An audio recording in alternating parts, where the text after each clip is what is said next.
Okay, but the other thing also is that you add on one more customer, 10 more customers, 100 more customers, it actually doesn't cost you that much, does it? Well, of course, we're a software business. So one of the beautiful things about being a software business is the marginal cost to deliver our product, right, is the cost to acquire someone. But it is a fundamentally different way of doing business. And of course, when we work with accountants and bookkeepers, we don't add 1 or 10, we add 100 or 1,000.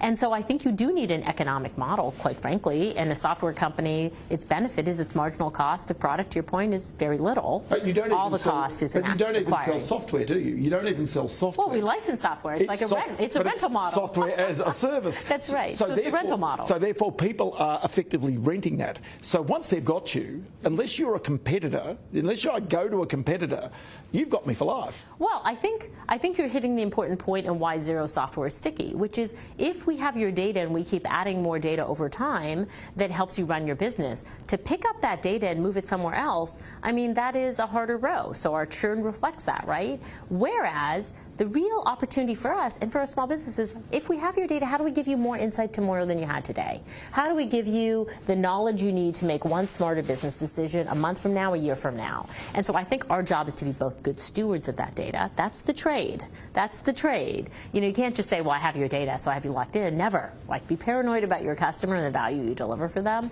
So I think we look at that and say, what more should we be doing for you? What more jobs can we be servicing? Okay, so in Australia and New Zealand, both countries that really pick up technology very, very quickly, as compared with where you're also growing fast as the United States, where historically they've been very slow to pick up this type of technology. But right now you're growing very quickly in America.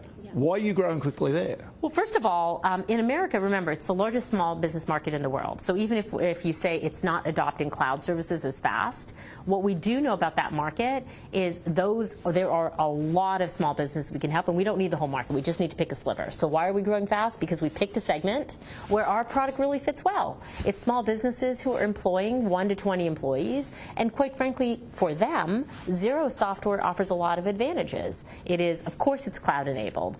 Of course, it works with their accountants and bookkeepers, but it's also software where they can plug and play other applications they use. So you may or may not be aware, we have an ecosystem, an app store on Xero, and all the best products in the United States, whether you are a bill payment custom company like Bill.com, whether you're Shopify, whether you're Toast that runs, you know, all the restaurants in the U.S., all of those apps are available to integrate with Xero in our ecosystem. So the U.S. market is one where SMBs want choice, and they want to be able to mix and match other software they use with Xero. And that's a big differentiator for us. But you're doing a deal with Bill right now. That's right. That's right. We're integrating a bill software. payments platform, which, to my mind, is a bit similar to BPay in Australia. Yes, correct. Yes, and America doesn't really have a BPay as such. It doesn't. And in America, you can make, you know, if you think about Australia, you have open banking, and so bank-to-bank payments is more easy to do. But in the U.S., you don't have the equivalent of open banking. And so bill pay workflows and paying your suppliers, making that easy, giving you software to do it, and to be able to use any payment type you want is a big need in the U.S. So you hit it. Like the strategic partnership with Bill is a way of taking at ecosystem partner and saying, gosh, you know, this is services our customers really need. We're not going to build it, so let's embed that software in our project. Okay, but the second thing about America is they have so many banks. You've now created relationships with around 600 banks, and that's gone gangbusters in the past year. It has. Trying to do that as compared with working with, say, 20 banks here in Australia. Exactly. You're hitting it. It's apples and oranges. So the U.S. market, while you noted it might be lower on cloud adoption, it is a large market and very fragmented when it comes to the hundreds of banks that you might bank with as a small business. So to your point, coverage, making sure we're not covering 20 banks, but the hundreds that are in the U.S., very important for you to have bookkeeping software that works, right? Because we want to automate that information coming straight from your bank into our product. We don't want you to have to type it in.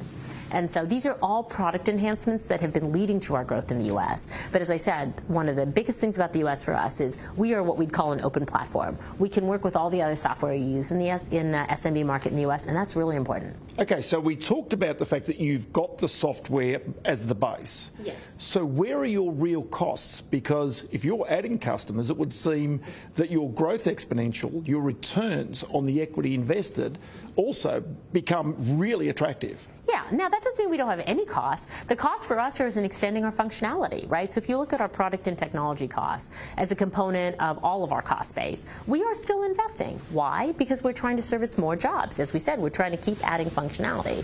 So the marginal cost of software is not per customer you add, but you still are adding cost to your system, which is fine because you amortize that over, many hundreds and thousands and ultimately millions of customers. But we are still net investors in technology to make sure we can keep extending the functionality on our software platform. So are you an Australian New Zealand company, or is your aspiration to be an American company?